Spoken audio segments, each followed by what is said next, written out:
Hi, I'm Kristen Duncan with Keller Williams Advantage Realty in Orlando, Florida, and today I want to talk about how much money you need to purchase a home.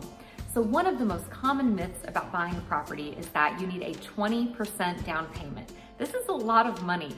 So you do not need 20% down necessarily to buy a home. Some instances you do, but most people who purchase a property, especially their first home, are not putting down 20% of the purchase price. So you can put down as little as 3.5% in most cases. The most common types of loans used right now are an FHA loan and a conventional loan. And the FHA, you could put down 3.5%, conventional, you can put down 3%, 5%, 10%, and it just goes up from there.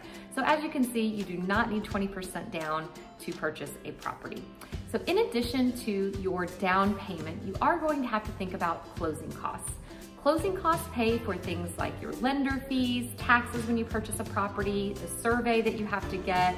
There's quite a few things, and the seller is going to have their own set of closing costs as well, but we're gonna focus on buyer closing costs right now. All of those items I listed are closing costs that the buyer pays. Now typically, the closing costs range between 2.5% and 3.5% of the purchase price.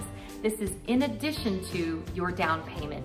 So let's go through a quick example. If you have a $300,000 property, you're using a conventional loan with 3% down, that would be a $9,000 down payment. And in addition, you would have about $3% in closing costs, which is another $9,000. So in total, with a 3% down conventional loan, $300,000 property, you're going to be looking at a total cash needed to close of about $18,000.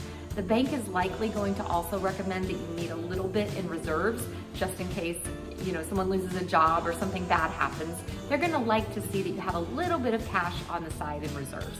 Now let's run through another example, an FHA loan.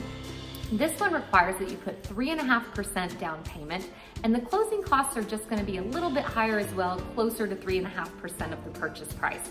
So if we're using an FHA loan to purchase that same $300,000 property, you're going to have $10,500 or so in down payment, $10,500 or so in closing costs, which leaves you at $21,000.